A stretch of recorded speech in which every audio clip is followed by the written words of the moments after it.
Welcome to the Exam Technique series on the Science Revision Coach channel. This session is all about quantitative chemistry type of questions, and this is part 2. For the 2022 exams, this is specifically on the higher tier paper. Before we can actually start to go through some of these questions, just a reminder about how to approach an exam question. So for those of you who have watched videos from this series, sorry about the repeat, but actually it's quite good in terms of retrieval practice and what you need to be practiced and rehearsed in when you're approaching an exam question. So whenever you approach an exam question, and actually this is applicable to any subject, not just science, read the blurb of the question. This is the bit that sets the scene of the question. You need to use this opportunity to think about whether you have the knowledge and understanding to answer the question straight away. If you do, you move on to step 2. If you do not have the knowledge and understanding to answer the question, then you need to move on to the next question and follow steps 1 again, so that you can come back to the questions you find difficult at the very end when you've tried your best at all the questions you do know. Step 2, read and look at all the images, pictures, graphs, tables, any information attached to the question. Do you understand what they show? Underline or highlight the blurb of that question and any pictures or data. So this is when you actually highlight and underline. So you're reading the question at least twice. You're reading it first just to get a flavor of the question, and then in step 2, you're reading it to highlight or annotate. And then lastly, in step 2, you're going to annotate the blurb of the question and any pictures or data. Right, step 3, read the actual question. Okay, and I know it sounds kind of patronizing, but actually this is where students fail a lot. They don't actually read the actual question. The question could start with any command word, and there is a page in the AQA website, a comprehensive list, on the AQA website, which has all the command words that is used in GCSE exams. Make sure you understand what the command word in the question means. So for example, if you see the word explain, you must have the word because in your answer, because you need to justify or explain why you have said what you have said. So you need to have that qualifying word. For step 4, use your annotations and your own knowledge and understanding to now actually answer the question. Use a pencil and a ruler for graphs when drawing or matching boxes, so that if you make a mistake, you can rub it out and redraw clearly. Use a black pen to write sentences using clear scientific language and in legible handwriting, okay? And don't forget that answers from previous parts of a question may be needed. And last little tip, if you are doing extended response type questions, you don't have to write in full prose. You can write in bullet points, you can draw labeled diagrams, you can do flow charts, you can do mind maps, so long as it is clear to the examiner what you are trying to communicate. So now let's look at the question. So this first question is 12 marks, and it's just over 30, it's just about 13 minutes. So you can use a stop clock to see how long this takes to complete. And it says, Iceland is a country with many waterfalls. Part A, which energy resource uses falling water to generate electricity? Now this it could look like a question from P1 or physics paper 1, but it's actually a chemistry paper 1. And it says, part B, most of the electricity generated in Iceland is used in the production of aluminium. Aluminium ore is imported and used to produce aluminium. The aluminium is then exported. Suggest one advantage of producing aluminium in Iceland. So they're asking you to make the link, the connection that energy resources that use falling water to generate electricity is hydroelectric or hydroelectricity. An advantage of producing this in aluminium in Iceland, they've kind of given you a clue. Iceland is a country of many waterfalls. So hydroelectric energy is renewable, and Iceland has many waterfalls. So therefore, it can utilize this plentiful renewable energy resource. Now, this is the real meat of the question that we're trying to look at, the quantitative chemistry component. Aluminium is produced from aluminium oxide by electrolysis. The equation for the reaction is, and they have given you a balanced equation, but I always just double check. So I just balanced the equation. I checked how many aluminium atoms and oxygen atoms on either side of the arrow. Then for part C, it says calculate the mass of aluminium produced from 1,000 kilograms of aluminium oxide. Now, I recall from learning the equation N equals mass over mR, that the mass in this case is actually in grams. It's never in kilograms whenever we're calculating moles. Whereas every other quantity of mass that we're looking at, the standard international unit for mass is in kilograms. But when we're calculating moles, it's not, it's in grams. So I have to convert. I personally always convert to grams. So 1,000 kilograms is 1 million grams, basically. I've just multiplied that by 1,000. And then I need to calculate the mass of aluminium from that. So the first thing I do is I need to calculate the moles of the known mass that I've been given.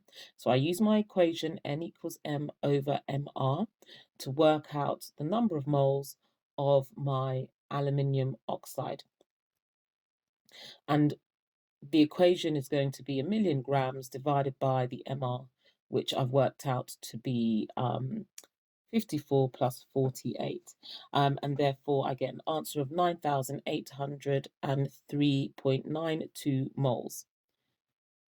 Step 2, I then use the ratios to calculate the moles of the unknown quantity. So I'm trying to find the mass of aluminium. And I can see that the ratio of aluminium oxide to aluminium from the balanced equation is 2 to 4, or I could say 1 to 2. So I have twice as many aluminium in moles compared to aluminium oxide. So if I had worked out that I had 9,803.92 moles of aluminium oxide, I must have twice as many moles of aluminium.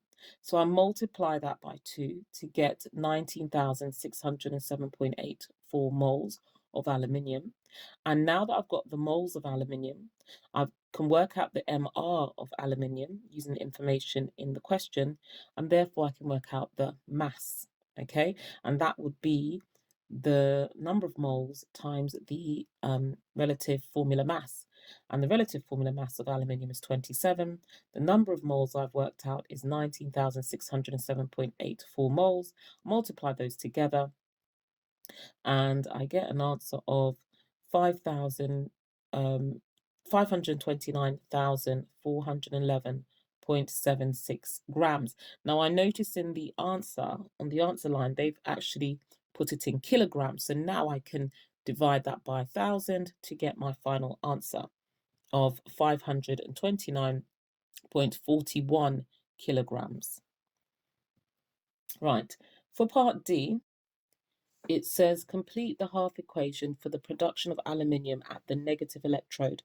So I know that aluminium forms a positive ion. It's in group 5. And I got a clue in the answer line that there are 3 electrons added to my aluminium.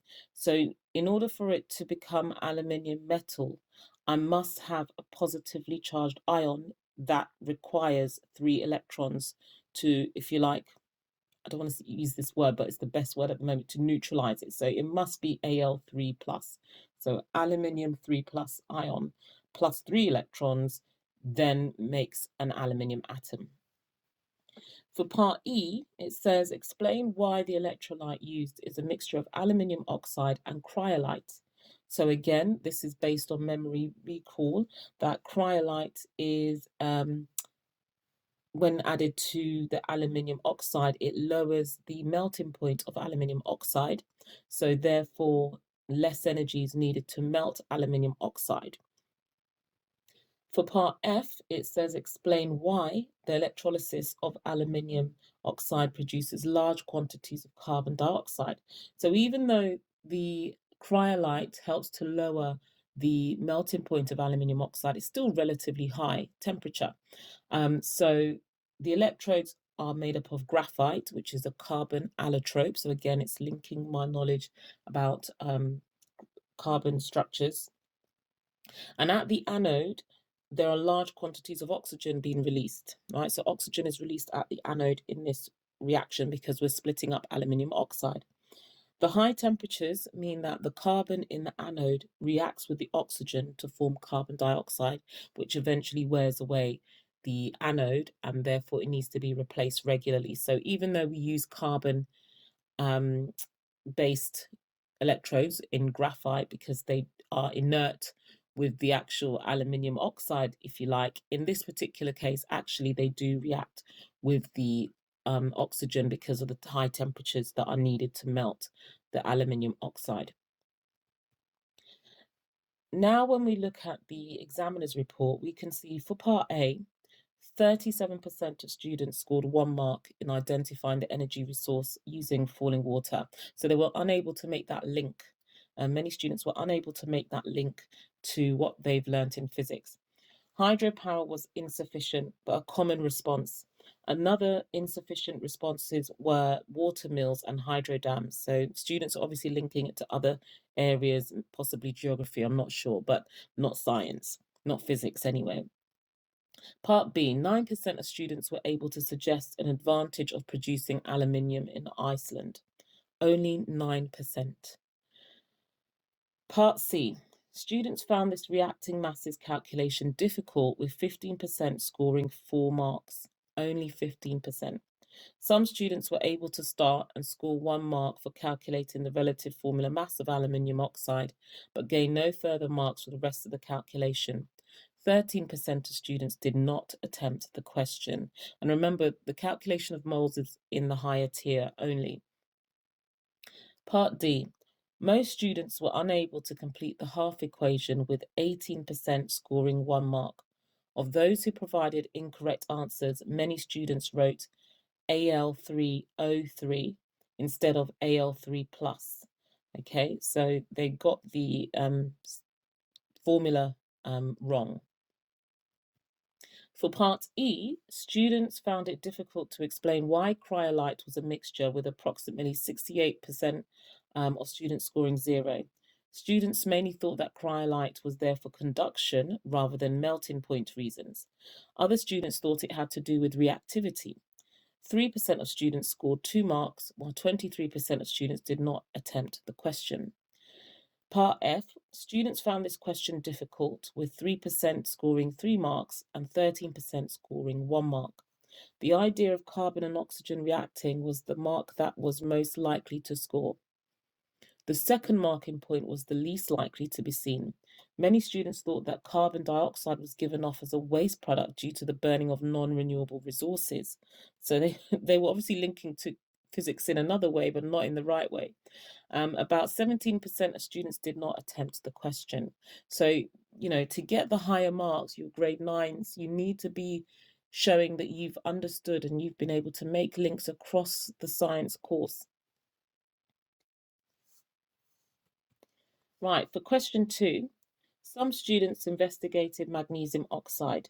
So again, I start to annotate parts of the question. So magnesium oxide I know is ionic. Part A says magnesium oxide has the formula MgO. It says calculate the relative formula mass, MR, of magnesium oxide. And they've given me the relative atomic masses of oxygen and magnesium, so I can just add those together. So 24 plus 16 gives me 40. And then it says calculate the percentage by mass of magnesium in magnesium oxide. So what I need to do here is I need to take the relative atomic mass of magnesium, divide it by the total relative formula mass of magnesium oxide, and multiply that by 100 to get the percentage. So 24 divided by 40 is 0.6, times that by 100 is 60%. So 60% of magnesium oxide is actually magnesium. Now, remember, some parts of the questions are linked to the subsequent parts. So when I look at part 3, it says calculate the mass of magnesium needed to make 25 grams of magnesium oxide. Now, I just worked out that 60% of magnesium oxide is magnesium, and they're asking me to calculate the mass of magnesium needed to make magnesium oxide. So all I need to do is find 60% of 25 grams, and that would be 0.6 times 25, which is 15 grams. So it's not mathematically difficult. You just need to understand what you are doing with those numbers.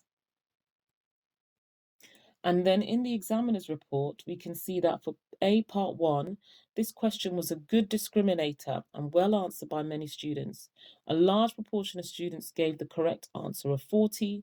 The most frequent errors included 24 times 16 instead of adding, 24 plus 32, and 24 plus 16 divided by 2. So students were getting confused. I'm not sure why, when the formula was right there. I think they're thinking of O2 or something else. I'm not sure. Some students use 8 and 12 as the atomic masses of the elements, ignoring the information in the question stem. So they were using the mass numbers, I'm assuming, instead of the atomic number, the atomic numbers that were given. Part 2. Credit was allowed for error carried forward from Part 1. Only the more able students scored credit in this question. Many students simply subtracted the relative atomic masses or divided the sum of the relative atomic masses by 2. Evidence of 24 divided by 40 scored 1 mark, but 16 divided by 24 and 16 divided by 40 were commonly seen. Part 3. A lack of thought was evident in this part of the question. Many answers resulted in the mass of magnesium needed to make 25 grams of magnesium oxide being greater than 25 grams. So obviously that should be a red flag. Many students did not attempt this part of the question. So many students just couldn't understand what the question was asking them. I'm sure if they were given the maths arithmetic equation, they'd be able to do it, but they just didn't understand why they were being asked what they were being asked in the previous questions and how it related to the subsequent questions. So if there's a question you think, I just don't get this question, look at the previous question and see how it links to the next question, or why you've been asked to, the clue might be in the question itself. Why did they ask you that previous question? How may you use that answer in the next question? Okay, so for part B, so this is another question. I've not included part A because it's quite irrelevant for this quantitative chemistry exam technique series, but I've just looked at part B, and it says a bag of fertilizer contains 14.52 kilograms of ammonium nitrate. Now, because I know that this question is to do with quantitative chemistry, as I mentioned before, I know that kilograms is not the units that we use here, it's grams. So I'm going to straight away annotate and convert 14.52 kilograms into grams. So it's going to be 14,520 grams because I've multiplied it by 1,000. The relative formula mass is given of ammonium nitrate, and it says calculate the number of moles of ammonium nitrate in the bag of fertilizer and give your answer in standard form to 2 significant figures. So I've got to then write down my equation, which is N equals M over MR. I substitute what I've been given. So the mass, which I've converted into grams, is 14,520. The MR is 80, which I've been given. And then I get an answer of 181.5 moles. Now, I cannot just leave it there because it says give your answer in standard form and to 2 significant figures. So I straight away move to 2 significant figures. So it's 180 moles.